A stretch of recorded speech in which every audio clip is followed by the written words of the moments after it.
the 15th of Sha'aban. Okay, the 15th of Sha'aban. What is the virtue of this night? Where there's a narration, from Ibn Abbas radiallahu anhu, frequently quoted that he calls it Laylat al-Bara, the day that we are freed from the hellfire. A very weak opinion, by the way, attributed to Ikramah radiallahu anhu, where he's Ikramah rahimahullah, that he said that it's Laylat al-Qadr. That's very weak, because as we know, that's in the last 10 nights of Ramadan. But what is it about this night of the 15th of Sha'ban, and how do we observe it? The Prophet sallallahu alaihi wasallam said in an authentic narration, يطلع الله في ليلة النصف من شعبان فيغفر لجميع خلقه إلا لمشرك أو مشاحن أو قاتل نفس. The Prophet ﷺ said that Allah looks at His creation on the night of the 15th of Sha'ban, and Allah forgives the entirety of His creation. Allah forgives everyone. Okay? يغفر لجميع خلقه. Allah forgives the entirety of His creation, except for a mushrik, someone who associates a partner with Him, okay, or mushahin, someone who has shahna, whose heart is consumed with enmity, so someone who's holding a grudge, أو قاتل نفس, another narration which mentions someone who murders someone, okay, so a murderer. And this is obviously the consequence of great shahna, of great hatred in the heart, enmity in the heart of a person, that he would actually take the life of someone else.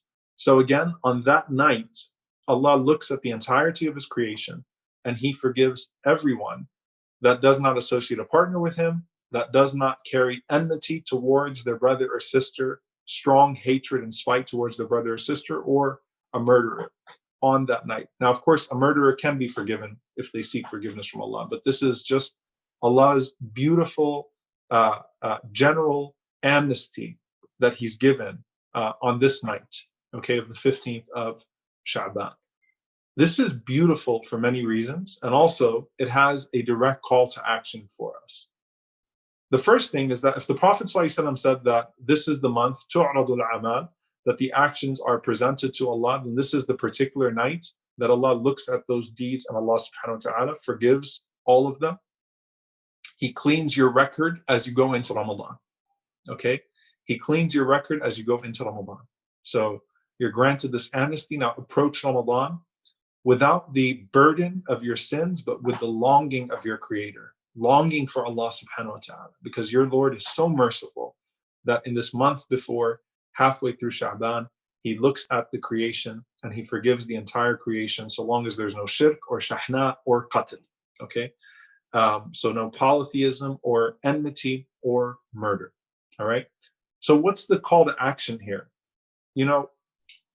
If you're trying to prepare yourself for Ramadan, there's the preparation with the recitation of the Quran. There's the preparation with the fasting. But what about preparing the heart? Nothing consumes the heart and distracts it from Allah subhanahu wa ta'ala like a grudge. Okay? Shahna is when you have an obsession with someone. Okay? You hate someone so much that your heart is consumed by that enmity. And this is directly connected, by the way, to the other form of presenting the deeds, which is that the Prophet ﷺ said every Monday and Thursday, when the deeds are presented to Allah subhanahu wa ta'ala, Allah forgives the people except for two brothers or sisters that are quarreling. And Allah subhanahu wa ta'ala says, أَنظِرُوا هَذَيْنِ حَتَّى يَصْطَلِحَا. Leave these two until they solve their grudge. Leave these two until they remove their grudge. And so this is the annual night that Allah subhanahu wa ta'ala would look at the creation. Allah subhanahu wa ta'ala would forgive everyone without shirk or shahna or qatl. This is the time to really, really think deeply. Is that grudge worth me missing out on this incredible reward? Right? Do I really want my deeds to not be presented to Allah and to be amongst those people who are not forgiven by Allah subhanahu wa ta'ala on that night? Is my hatred of that person worth me sacrificing the love of Allah subhanahu wa ta'ala? And so seek forgiveness from people. If you've hurt someone, suck it up, remove your ego, call them, seek forgiveness. Okay? Remove that grudge. Ask Allah subhanahu wa ta'ala to forgive the one that hurt you as much as you can, Do not keep anything in your heart of hatred or grudge or envy, because that will directly stand in the way of you receiving the reward of this blessed night of the 15th of Sha'aban. So that hadith is authentic.